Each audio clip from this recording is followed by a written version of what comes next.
Be very, very quiet. We're hunting for order halls. Ah. Actually, other rogue players would be hunting for players of the opposing faction PvP, but I'm one of the only rogues who actually doesn't do that. I actually wanted to go ahead and show you guys that I've heard this order hall gets a little, well, a little bit of a bad rep, but I actually really like it because to me it feels very rogue. It just does. So it is a teensy bit of a hassle to get to, kind of like the Warlock one. But the way to get to the Rogue Order Hall, for those of you who don't play Rogues, is you're initially handed something, an insignia. Something, yeah. Well, not that. But there's like, yeah, right here. The uncrowned insignia. So you carry this around, and then you go to one of these people. You need something? And you lay your insignia on the table. Be careful. Oh, right this way. And a secret passageway opens. You know, got the lever there to open it up. This just feels very rogue to me. Now, some people didn't like the fact that their order hall was, like, in the sewers. But to me, this just makes sense. Very hidden. You know, like, why would you want, like, as a rogue, why would you want your order hall just, like, out in the open and loud and very easy to find invisible? And, you know, this just feels very rogue to me, and I love that. By the way, here's one of my favorite things about the Rogue Order Hall. Madame Gosu, the black market, is right here in the Rogue Order Hall, and you don't have to go to the underbelly of Dalaran, which is a PvP area, to go check the black market. If you have a rogue in Legion, you can just come straight here to the Order Hall and check with Madame Gosu to see what is on the black market on your server. And I love that, because then you don't have to get flagged for PvP or risk getting attacked or ganked by other people. Nothing special today, it looks like, other than maybe this Dreadnought plate piece. But of course, if you're a rogue, you can't exactly come here bidding on stuff, that's plate. If you want to bid on stuff that requires a different class, you are going to have to go to the underbelly in Dalaran to bid on it. But I've come here, and sometimes I've seen mounts like the one from Vortex Pinnacle. I've seen Invincible here. I've seen Ashes of Alar here. Yeah. A lot of good stuff can be found here. But the fact that you can just come here and not risk, getting flagged for PvP and getting ganked and such is great. Funny that there's that whole thing. By the way, there's another lever right there. There's multiple exits here to Dalaran, and there's multiple ways to get back. Like, this feels so rogue, and it, like, touches on the various different aspects and specialties of rogues, Like, over here, the Den of Thieves, a place to, work on your craft as a rogue, whether it be as a, it used to be called combat, now it's called outlaw, we'll get to that.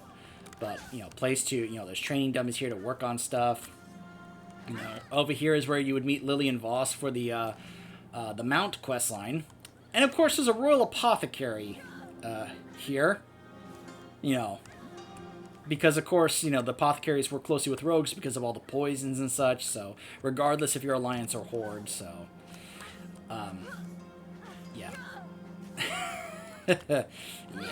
Anyways, there's Kelsey. There's Kelsey Steelspark, the Quartermaster. If you want to get your pieces to the class set, You can count on me. which is this set right here. I mean, it's okay. It's fine. But to me, it just doesn't compare to this right here. This is one of my absolute favorite sets for a rogue ever. All I need left is the belt from Tichondrius in Nighthold. That's all I need, and I'll have this set. And now that we're in Legacy Loot, if this character's strong enough, I would be able to go back and solo and get these other ones. This one looks cool. I still wouldn't mind, not that. Yeah, this one right here. This is the mythic one from Hellfire Citadel. Just a couple more pieces for that. It may not be my favorite class in terms of gameplay and how it functions, but it does look awesome. Like, the Rogue has always had a lot of awesome looking stuff. Sets, weapons, very cool stuff. This is one of my favorite aspects of this giant room of treasure, because of this awesome guy right over here. By the way, there's also, fun random stuff you can find in here as a rogue, if you get it from the missions table. Stuff like powder, or smoke bombs, like special speed boots, stuff like that. Here's the area where you can be able to change the skins for your weapons, which of course, we'll be getting to reading the lore about them in just a bit. Let's see. I should check. Okay. So I'm in the midst of working on the Balance of Power questline on my main character, my shaman. I'm testing, because I don't remember the confirmation of this, I'm testing if all I need is the achievement for that, or, on just one character, because I have the achievement for doing the Keystone Level 15, and I think I would get that once I complete the Balance of Power, but I'm going to have to check if I have to do this on every class, which means at some point I'm going to have to come back to Legion when, some of these characters are strong enough to be able to just go through the places and just, like, solo everything with each class if I want to get some of these special appearances. Now, some are not as appealing as others. Like, this actually looks kind of cool, for this spec. That doesn't look bad either. This is the appearance that you could have gotten from the Mage Tower. No longer available. I really wish Blizzard would be like, you know what? We realize now there were a lot of people that weren't playing at the time. So let's bring it back one more time for a limited amount of time for people who didn't get to do it. So then I would be able to actually have a shot at actually getting these, because I missed out on my opportunity to actually try for these. And I'm just so upset about it to this day. I never did that on this class. So this is the default appearance, and then here's the upgrade appearance. We'll just stick with that for now. I love the red and black look. I know I have the other ones here, but the red and black just looks so cool. I wouldn't mind getting that, but we'll see. Anyways. But this is the guy I was talking about right here. Marin Noggenfogger. Oh my goodness, the Baron of Gadgetzan. I love that they brought this guy back when it's something that actually went back, I think, to vanilla, when he was selling that potion, I think it was, and it was so popular that it, like, he just became like this big, mansion baron mogul. Oh, by the way, this is something else I want to show. I just walked past it. Let me show you from the outside. So you're probably going, okay, well, like, where's, like, the meeting place? So you got this, and then you're like, what's going on over here? Master of Cheese. Reference. And then you're like, oh, there's a bookcase. Oh, a torch. Ooh, a secret passageway. Like I said, to me, it just feels very rogue. This is the kind of place I would expect as an order hall for the rogue class. Very secretive, very stealthy. Lots of cool stuff there. I have all these, Need right? help? Yes, I do. Okay. For the Alliance. Specialty. Pleased to meet you. Yeah, this was so yeah. Oh my gosh, guys. So this was the last class that I got the order hall mounts on, and it's these right here. And there's 4 variations of it. The quest to get them was one of the biggest pains I've ever done. Oh my gosh, guys. So let's, by the way, so this is the Council of the Uncrowned. Not all of them, because 1 or 2 people are missing here at the moment. Like, I don't see Lord Ravenholt here. But there's Princess Tess Greymane. There's Ghormeh, our Ghormeh. There's Tethys, who is voiced by Gideon Emery. And then there's Valera with her updated model that just came out for patch 8.3 for the Black Empire stuff. So I'm glad that, like, I love it when they update models for characters, that it expands to the rest of the game. Not just that one little section of the game, but like for the rest of the game. I really like that. So, but yeah, some fun stuff happens here with the Council of the Uncrowned, and I really, liked the storyline for the campaign for the rogue. In fact, it's actually kind of integral to the plot because you find out as a rogue what really happened at the Broken Shore and why it was such a disaster. Like the Broken Shore opening event, that event was a disaster for both the Alliance and the Horde because of what happened, and the Rogue Order Hall finds out about it.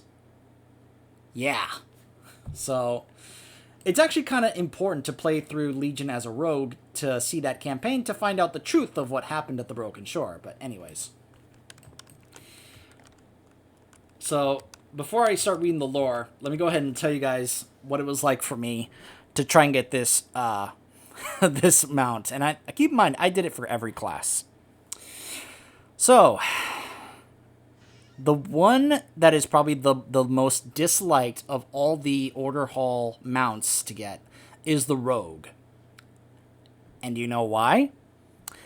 Because you have to infiltrate the opposing faction's city to assassinate a target. Now, keep in mind, this was back when the content and the level cap was 110.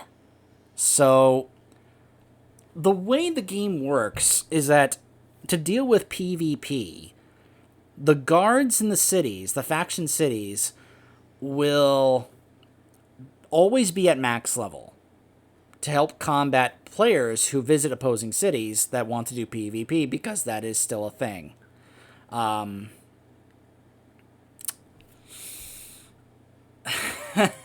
So I didn't have my rogue max leveled in terms of BFA max level by the time I finished the Broken Shore stuff to get the quest to get them out.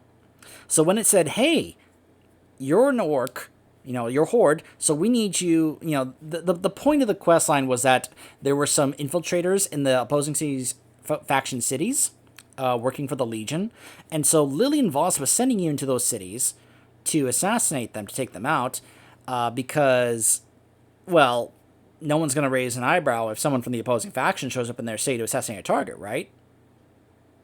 Okay. So she's like, hey, go to the Exodar. Now, the order it works is I guess Blizzard decided, let's start with the cities that are the least populated and then work our way up from there. Because no one ever goes to the Exodar. No one goes to the Exodar. Because that's the thing. You're not just trying to get the target. You're also having to deal with the guards in the city. You're also having to deal with other players. Because other players can ruin this quest for you. Because as long as you are inside the opposing faction's city, you are flagged for PvP. There's no way around this. It is a unavoidable thing. So there I go as I think I was 111 at the time. And BFA is out, so all the guards are 120. I walk into the Exodar, instantly detected from away, and instantly killed. And it's then I realize that in order for me to do this, I have to make sure that my character is max level. So then I have to go spend time leveling my rogue to get to 120. Then I come back, and fortunately now, the detection from the guards is normal. Now, it's not, I'm not getting instantly detected within the Exodar. And this will go to other cities as well. Now, each city had a different way to deal with the target. Like, in Exodar, there was this guy being followed around by a robot, kind of like what you see in Karazhan as the caretaker. And you have to basically, because you have to do this like a rogue, you have to basically, sap the robot or stun the robot, like cheap shot, and then you have to quickly burst down your target. Now, keep in mind, the targets stay at 110. I'm 120, so I'm able to basically easily kill the target because they're 110, and they go down easily. The trick is then to immediately get into stealth and get away and not, risk either an opposing player or the guards detecting you. And then once the target's dead, Lillian Voss directs you to the next city. So the next one was Darnassus in Teldrassil, which you have to make sure you go to the past because, well, Teldrassil's burned. So then you go, you have to take out a target at a party, like a big party. So, fortunately the party guests are all 110, and it's a little bit away from the guards. So I do that, and I get into stealth, get away. Then you have to go to Ironforge, and you have to go take out this target who's covered in very strong armor with lots of damage reduction. The trick is to stun him or sap him. I think it's sap him.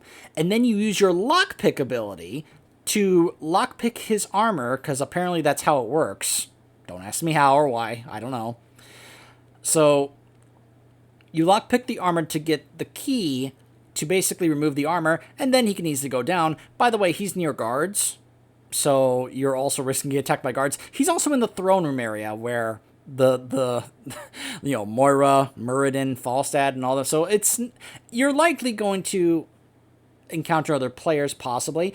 I was hoping to avoid like accidentally hitting a low alliance character, like a low dwarf who was doing the Dun Moreau quest, because I would have felt awful if I had actually attacked one of them, because I was a 120 and they would be like what, level, like less than level 20 or something. I would have felt so bad. Fortunately, I didn't. I got the target down. I was able to get out stealth quick enough and get into the sewers to get out. Then you have to go to Stormwind, and this is the part that made me want to strangle the developer that developed this questline. The target is inside the auction house. He's in the auction house.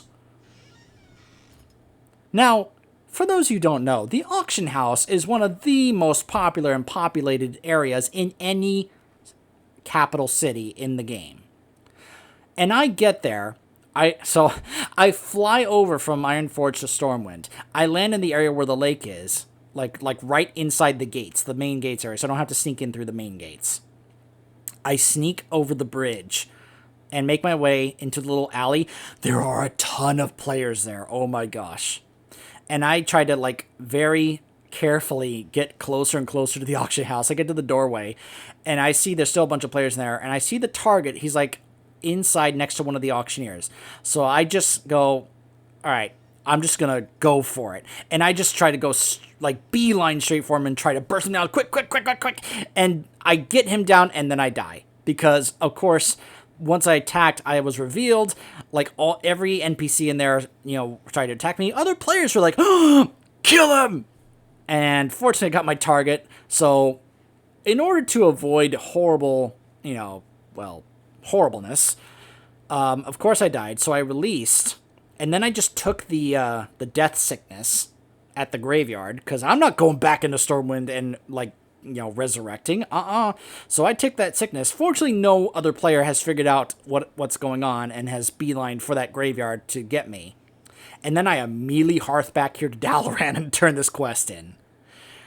Oh my gosh, I hated that quest line so much. So now that we're 20 minutes into this video, let's actually start reading the lore of these weapons. By the way, I did say I wanted to try and get the secret appearance for Outlaw. I gave up. I couldn't get those bindings to drop. If you're wondering, the secret appearance for Outlaw Rogue is supposed to be a play on Thunder Fury. Yeah. So it's supposed to be a new modern-looking version of Thunder Fury. It's cool. You just have to get those bindings to drop in those dungeons, and it wasn't dropping for me, so I just gave up. So, besides, I actually like the Dread Blades, but we'll get to that in a second, because I believe we're starting with Assassination. The Blood Ledger, as recorded by Senior Archivist Phileas Sparkstash. These are the Kingslayers for Assassination. As instruments of death, these daggers are exquisite. As tools of assassination, they are unparalleled, and every moment of every day that you carry them, they will seek to bend your mind to the will of their master, Kill Jaden. Perhaps one day you will be able to thank him personally for that. I imagine that would be the case if we encounter him in Tomb of Sargeras while wielding these. By the way, usually these days I find myself playing this spec more than others. I know a lot of people like Outlaw. Outlaw, it's just... It needs to take some getting used to for me. I just love just being able to coat my blades in poison, which also leeches health back to me. And I love being able to just use spam Fan of Knives, basically. It's great for soloing older content and farming stuff. I got my water ball right here, ready to go. There we go. So yeah, these are interesting. Have an interesting backstory. So let's read up on them. These daggers were forged to spill the blood of heroes and innocents. In the hands of Ghormeh Half-Orcan, they did just that. Anguish and sorrow were named well. In their history, they have killed kings, commanders, soldiers, magi, demons, and countless others. If things had gone a little differently, it might have been these weapons that allowed the first horde to conquer Azeroth. The story of these daggers begins on Draenor, soon after the Burning Legion had sunk its claws into the Orc clans. In the early days of the Horde, Gul'dan had taken Ghormeh under his care. As a half-orc, half-Draenei outcast, Ghormeh had found survival to be brutally difficult since she was born. She had learned quickly how to avoid unwinnable fights and how to quietly kill relentless pursuers. Gul'dan bound her mind to his will and began to secretly train her in the art of assassination. She did not fully understand his intentions, but she grew to resent his cruelty. Still, she obeyed. Survival demanded nothing less. Ghormeh proved to be skilled with almost any weapon she held, but Gul'dan was not satisfied. His grip on the Horde was still tenuous. Assassinating his enemies could backfire if the involvement of his Shadow Council became known. He needed weapons that would allow Ghormeh to kill for him with impunity. I like that they touched upon this relationship, I guess, for lack of a better word, or association, I guess, between Gul'dan and Ghormeh in the Warcraft movie. Like, right away, the first scene you see both of them in, a Draenei grabs her arm and speaks to her in the Draenei tongue. Now, of course, because she's both half Orc and half Draenei, she speaks both Orc and Draenei. She also speaks human, but that's another thing. But Gul'dan, who doesn't understand Draenei, says to her, "What did she say?" And Ghormeh's like, "She asked you to release her child." And he goes, "But I need him. I need all of them."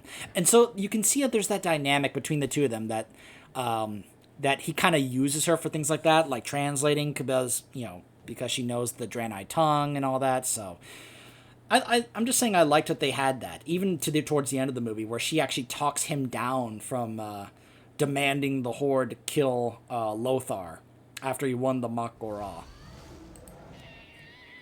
The Horde's first war chief held the solution to Gul'dan's problem.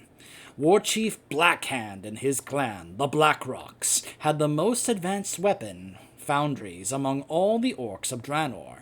Gul'dan approached them quietly, asking how their ancestors had created the powerful legendary weapon of Doomhammer. "It was a gift from the fiery heart of Draenor," they told him. That was no help. Gul'dan wanted to break the orcs' reverence of the elements. Asking the Furies of Draenor for more weapons might strengthen it instead. Gul'dan turned to Kil'jaeden for assistance, imploring the Burning Legion for aid. Kil'jaeden saw the value of having a covert assassin at the Shadow Council's command. He gave Gul'dan strict instructions and the raw materials needed to create two of the deadliest weapons Draenor would ever know.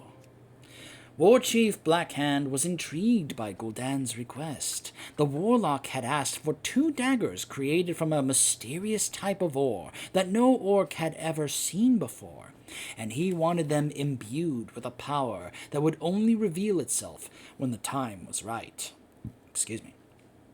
Blackhand agreed to make the weapons himself in his foundry. As Blackhand quenched the blades, he felt a terrible, dark presence fill them with unspeakable might.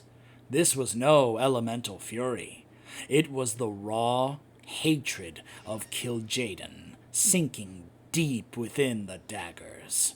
Black Hand could feel untamed agony radiating from the weapons. He named them Anguish and Sorrow, for he knew they would never be satisfied unless they were drinking the blood of new victims. Gul'dan was delighted with the dagger's power. Not only were they brimming with the dark presence of a Burning Legion lord, but they also were imbued with the means to control the will of the one who wielded them. To test the weapon's potential, Gul'dan handed them to Ghormeh and gave her a simple command. She obeyed instantly. An unfortunate Shadow Council acolyte had no chance to defend himself before she tore open his throat with one slash. It was not a pleasant death, but it was fast, quiet, and efficient. When the orc took his last breath, the wound that killed him became irregular. Nobody would be able to tell whether he had died to a knife, an axe, or a spear. Gul'dan saw the possibilities immediately. A mysterious death could be used to sow confusion and redirect suspicion wherever he pleased. These daggers would prove to be extremely valuable. As the Horde waged war on the Draenei, Gul'dan dispatched Ghormeh with care and precision. Influential orcs who expressed doubt or dissent were often found dead shortly after a skirmish with Draenei forces. The wounds did not look as if they had come from orcish weapons, so Gul'dan was never suspected. Nor was Ghormeh. As a half-breed, she lived beneath the notice of most orcs, and those who noticed her saw only a servant of Gul'dan held on a tight leash. Again, that was actually shown pretty decently in the Warcraft film, in my opinion. Her quiet work aided the Horde in securing victory against the Draenei, and then her blades helped maintain control in the war's aftermath. Life on Draenor withered due to the presence of fell magic, but tensions within the Horde stayed manageable. Whenever they didn't, Gul'dan gave the command, and Ghormeh obeyed. Her daggers were busy. In fact, let me show you how they look when you hold them. You see the way that they drip? Like that? Yeah. Really has that dripping blood effect at the very tips of the daggers. It's not over the top or anything. It's very, very, subtle. No pun intended for the other spec. We'll get to that. For many years, Ghormeh was bound to the will of the Shadow Council. She obeyed them to survive. She killed on their behalf to appease them. She often dreamed of using these daggers to slay her masters. But when she woke, her ensorcelled mind buried those thoughts, keeping her loyal. That power, fortunately, seems to have died decades ago, along with Gul'dan and the Tomb of Sargeras. And to be clear, nobody is happier to see these daggers exacting payback from the Burning Legion than Ghormeh. I mean, that's part of why she's here, helping us. She's even part of the quest to help us get these daggers. When the Horde invaded Azeroth, Gul'dan ordered Ghormeh to find the sorcerer Medivh and keep an eye on him. In time, Ghormeh would reveal herself to Khadgar, seeing humans as a potential means of escaping Gul'dan. This is some of the stuff that they did change in the Warcraft film. If you know about how they kind of showed Ghormeh kind of getting captured and getting introduced to the humans in Stormwind and all that. So they did change this some.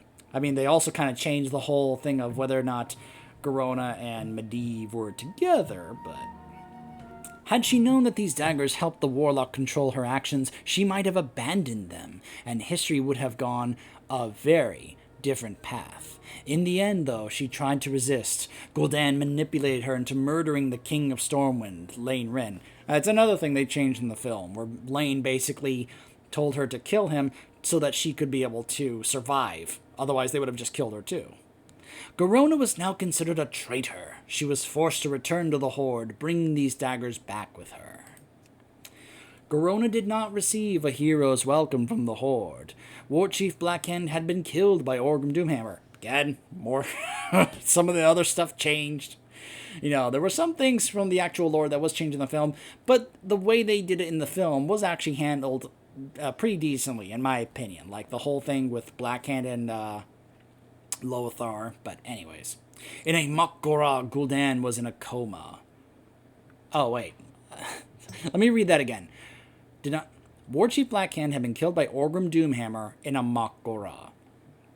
Like I said, Gul'dan was in a coma, and his Shadow Council was on the run. Ghormeh was tortured for information on the Shadow Council's location.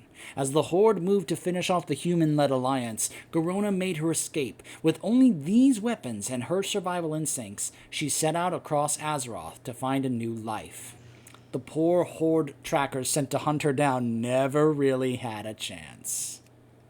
Eventually, as Ghormeh was pulled into the events of the Second War, she began to understand the power these daggers were exerting to her will. Even so far away, she could feel Gul'dan trying to compel her back into his clutches.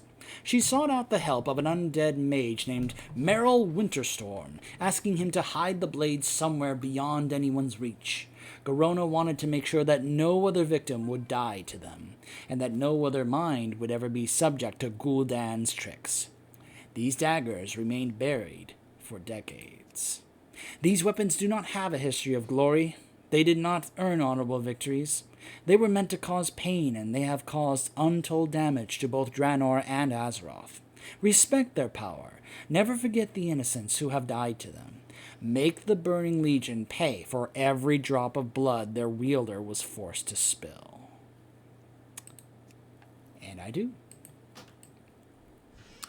Like I said, I really like these daggers and the appearance. Really, really like them. And now for the spec that almost every person who plays Rogue plays. The spec that used to be called Combat. And then in Legion it became known as Outlaw. And what's one of the big reasons people played this spec? Because instead of daggers, you can wield two one-handed weapons like swords and such. After all, this is why rogues are one of the classes that could get the Warglaives back in the day in Burning Crusade. So these are the Dreadblades, and I really, it's a shame I haven't gotten the secret appearance yet, but I still really like the appearance of these. Really cool looking swords.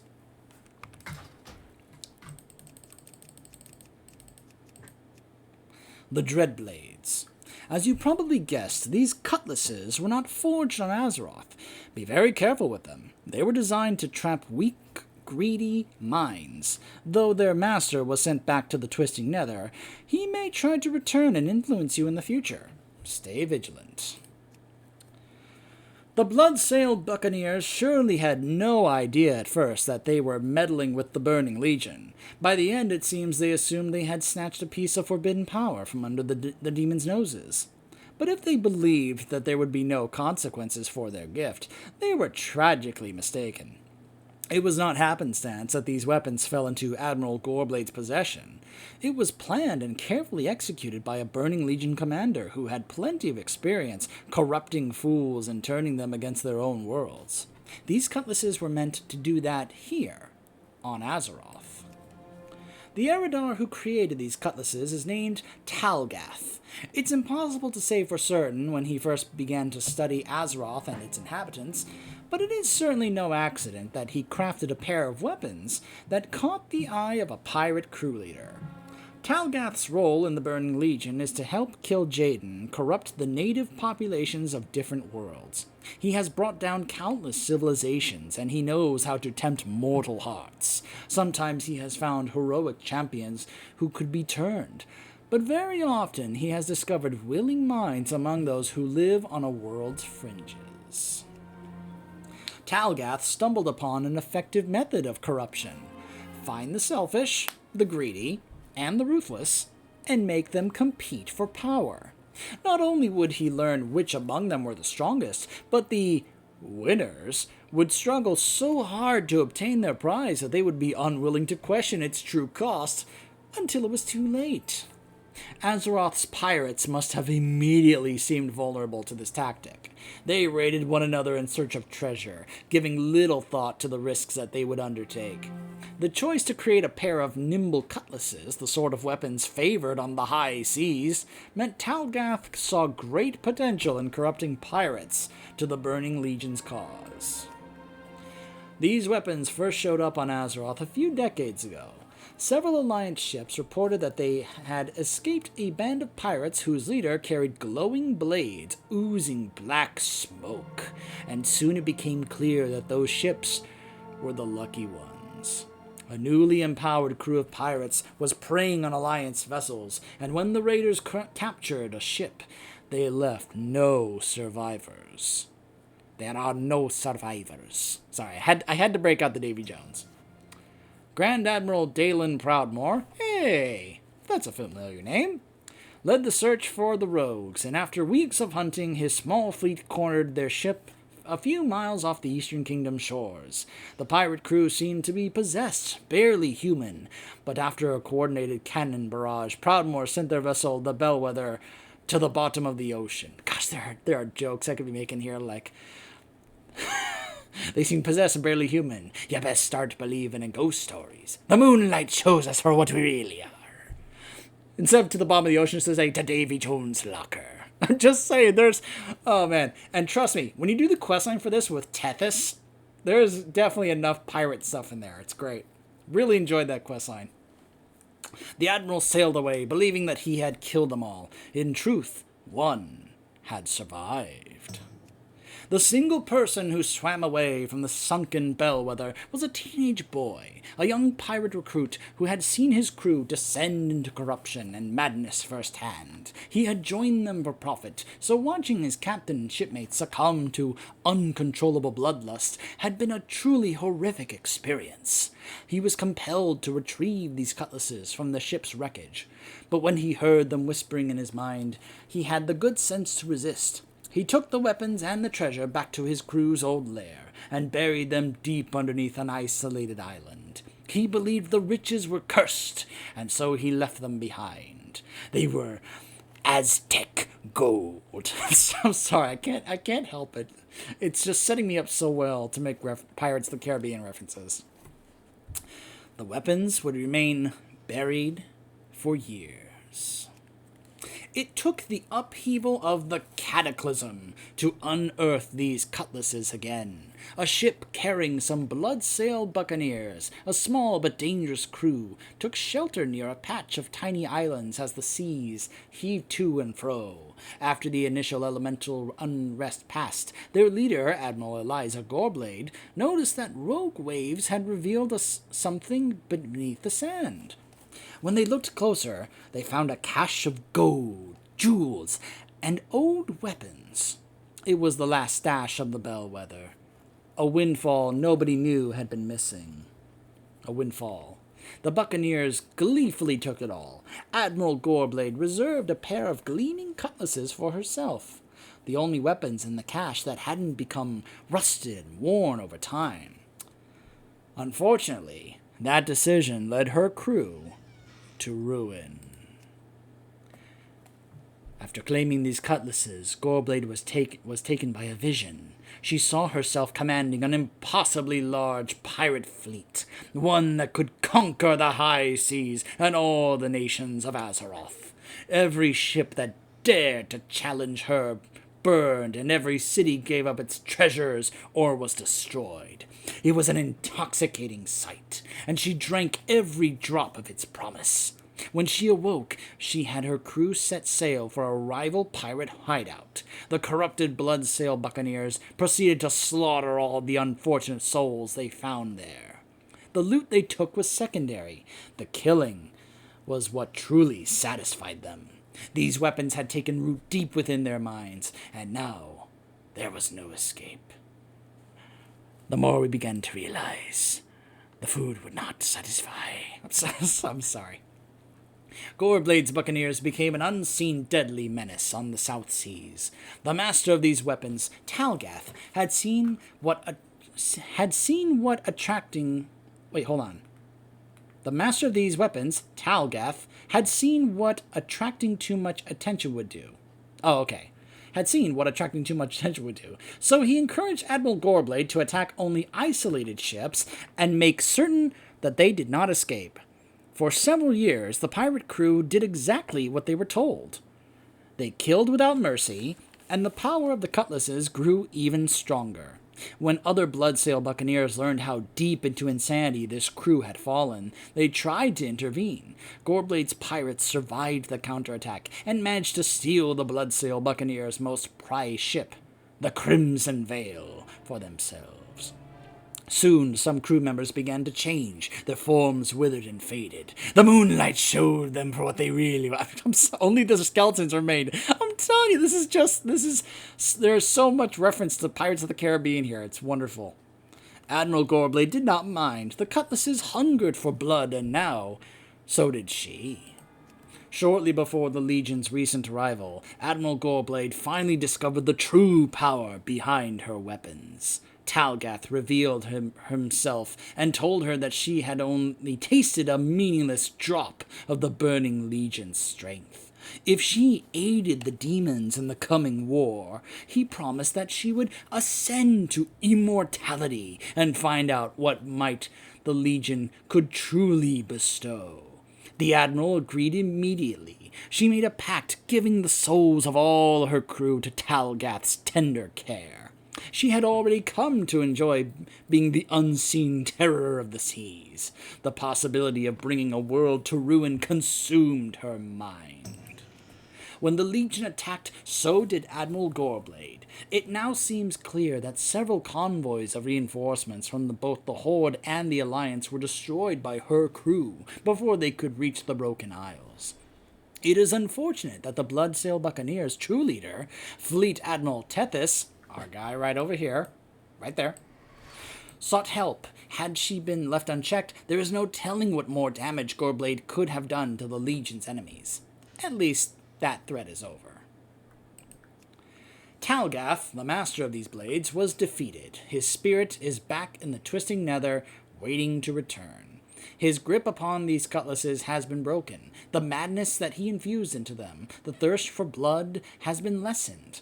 That does not mean that he won't try to lay claim to the blades again, but perhaps he will not.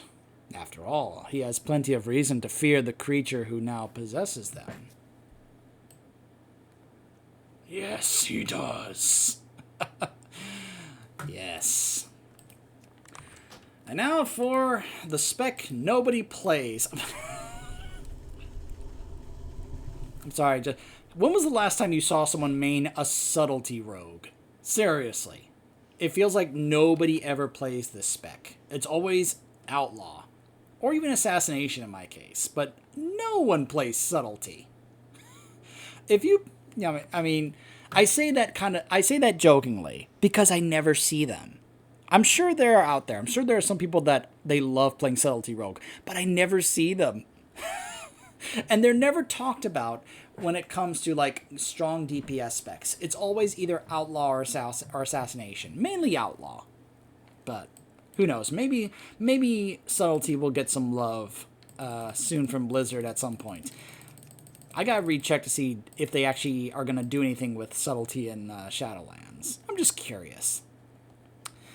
These are the Fangs of the Devourer. Exercise caution with these daggers. The assassin you killed, Akari, paid a terrible price to wield them. This questline to get these was actually kind of humorous, but also pretty good. I just loved how the person wielding them that we took them from was just, oh, Kill Jaden, you're so wonderful. I just love you so much. It's going to be, she was such a fangirl of Kill Jaden. It was hilarious. Their history is filled with silent, secret murders across countless worlds, but never before have they been used by someone who still possessed their free will. You will become one of the most dangerous killers the universe has ever known. Tread carefully. These daggers may have passed through the hands of a master weaponsmith, but their danger wasn't born of his hands. No, these are fangs, ancient yet well preserved, taken from the maw of a slain fellhound. This creature was more dangerous than any of its like that we've ever seen. Indeed, it seems that this particular hound was the pet of the great enemy, Sargeras. He must have cared deeply for this hound in his own way, for he sculpted its power, gifting it sharp teeth with enough shadow energy to pierce reality itself. How many terrified innocents have died to these fangs? We may never know. But we do know this creature's name. Sargeras called it Ghormeh, the Devourer. When the Legion invaded a new world, Ghormeh would often accompany them, tearing enemy soldiers to shreds between battles. The Fellhound's Eridar caretakers would collect the shadow energy dripping from its fangs, using it to craft powerful new weapons and regents. Ghormeh's end came on an unremarkable world. It had already been pacified, its leaders corrupted and its heroes slain. A child, burning with righteous fury for his dying world, crept into the Legion's stronghold and killed several Eridar guards and Ghormeh while they rested. When Sargeras saw his slain hound, he was consumed with rage. That world and all who lived upon it was scattered as ashes in the great dark. Such a quick death was perhaps a small mercy for them. But though Ghormeh had died, its usefulness to the Legion had not ended. A Dreadlord, Mephistroth. Hey, that's another familiar name. You get to see him quite a bit in this expansion, surprisingly, compared to others. But hey, he was also in Warcraft 3, so. Believed that Ghormeh could still serve the Legion. He extracted the Fellhound's fangs and took them to a great demon forge on the Eridar homeworld of Argus. There were many challenges in preserving the Fang's dark energies. Mephistroth dared not handle the task himself. His subordinates were eager to distinguish themselves, even at great risk. But the Fang's twisted power often proved too dangerous. When it pierced their minds and inflicted unspeakable agony, the Dreadlord simply discarded them, giving their souls to the Demon Forge and finding another servant to take their place. Don't you just love how the Dreadlords just handle their help? Whatever, I'll just get another. But in the end, their work was successful. The Fangs had been sharpened to a permanent edge, their shadow powers preserved for all time. Mephistroth had created two of the deadliest weapons the universe had ever known. These daggers could twist the air and bend light, allowing their wielders to conceal themselves effortlessly. He presented the daggers to Sargeras, who was greatly pleased. Ghormeh had been a terror on the battlefield. In the hands of a skilled assassin, its fangs would be a terror in the shadows. That's one of the things I like about this appearance. Look at that. The blades are like pure shadow energy. It looks amazing. I just think that looks really cool. I'll have to go check the other extra appearances for some of these. It took time for Sargeras to find someone worthy of wielding the fangs of the Devourer. Loyalty was a concern. Skilled assassins are deceptive by nature. Excuse me. All too capable of betrayal. Sargeras would not abide the thought of Ghormeh's legacy falling into the hands of the Legion's enemies. Consider that for a moment. Using these weapons against the Legion will be a personal affront to the Legion's lord. I like how this guy right here wrote that in. Consider that for a moment. Using these weapons against the Legion will be, just... Finally, Sargeras found someone suitable to carry these daggers into battle. An Eridar tracker named Akari had distinguished herself in several Legion invasions, silently murdering those who suspected that the demon's promises were laced with doom. She was summoned to Argus and told of the great honor being offered to her. Sargeras promised Akari that she would become a fearsome instrument of death, one of the deadliest creatures alive in any known realm. The price? Akari would need to give up her will. If she wanted to be this living weapon, betrayal would become impossible. It was a grim bargain, but Akari accepted it. There are dark places beneath the surface of Argus. In these secret chambers, weapons are forged and wills are broken. Akari spent centuries down there, her essence being shaped and molded, intertwined with the dagger's power. The souls of other Eridar assassins were sacrificed and bound to hers, granting her the experience of 100 lifetimes and thousands of kills. Just as Ghormeh had been changed, so was she. She emerged from those chambers, a remorseless construct of death, perfectly obedient to Sargeras. He knew that the daggers were safe in her hands, because her hands were an extension of his will. And in her hands, the daggers spelled doom for those who opposed the Burning Legion. Sargeras had his eyes on a small, militaristic world. Its inhabitants would have fought hard against a Legion invasion. Though they would have fallen eventually to direct force, Sargeras believed that they might be vulnerable to fear and paranoia. This world was Akari's first mission with her newly granted powers, a test. She infiltrated its strongholds alone. Within a month, the world was in chaos. Tales of an unseen assassin had spread like wildfire, and as heroes and leaders died silently, the world's warriors broke into factions, believing each other to blame for Akari's assassinations. When the Legion finally revealed itself, the world begged to surrender. An eternity of servitude seemed better than living in fear of daggers striking from the shadows. Akari had passed her tests in stunning fashion. She was brought back into the ranks of the Legion to support their efforts directly.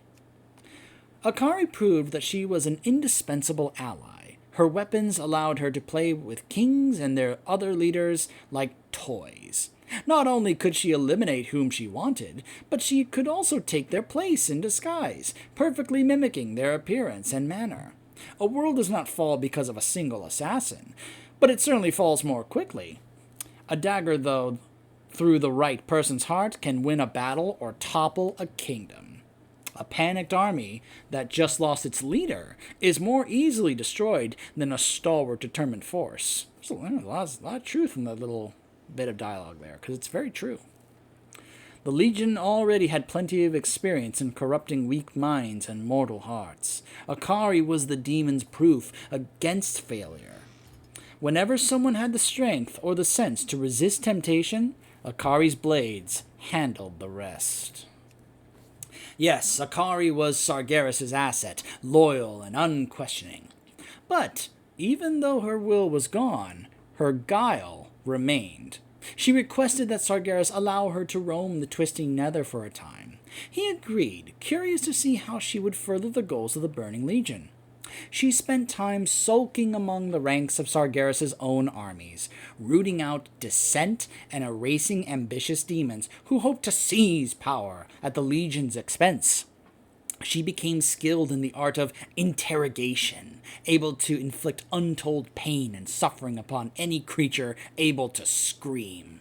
She built a citadel on a dead world to hold prisoners and extract knowledge from them. Over time, her actions created malcontents within the Legion. The demons imagined her daggers in their throats, and their constant fear of her inspired thoughts of escape. When the location of Akari's citadel became known to the rest of the Legion, she made a show of abandoning it. It had become useless, an unhelpful symbol. But it had served its purpose. She would return to the citadel in time, but only in secret, and only to prepare for particularly difficult invasions, or to interrogate particularly important prisoners. She returned to Sargeras with new skills and a new philosophy. Fear was a double-edged sword. Useful, but not always the right choice.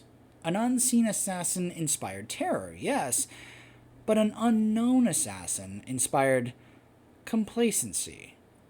An enemy could not prepare to face a danger that seemingly did not exist.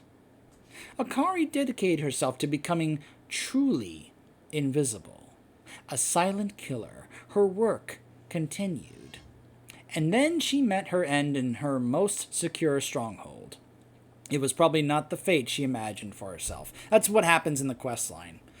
One of the things I like about that quest line is that we encounter one of the demons from the Legion who's not really with the Legion anymore. He's just a mercenary. He's a demon who's not really doesn't really care about the goals of the Legion. He's just in it for profit. Like a mercenary. He just wants to get paid. And there's just something about that I just found incredibly amusing and likable. That this is a guy, that this is a demon who's like, I don't care about any of that stuff. I just want to get paid.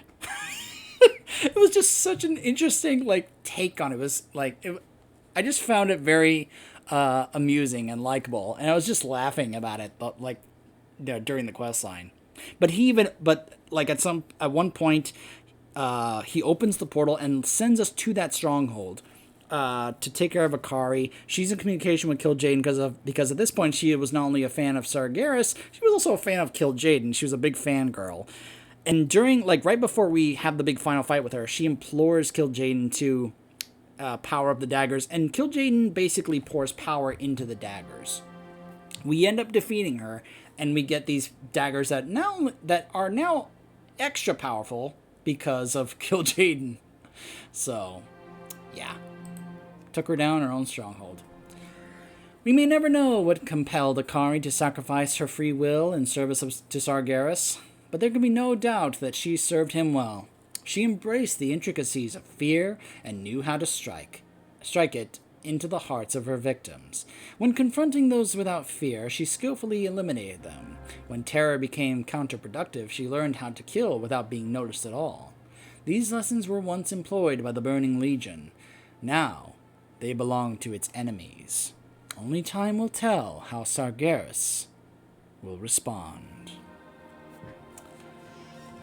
And that is it for the lore of the Rogue Legion artifact weapons.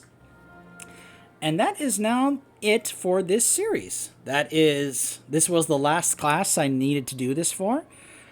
And you now have videos on all the various different artifacts that we get in Legion.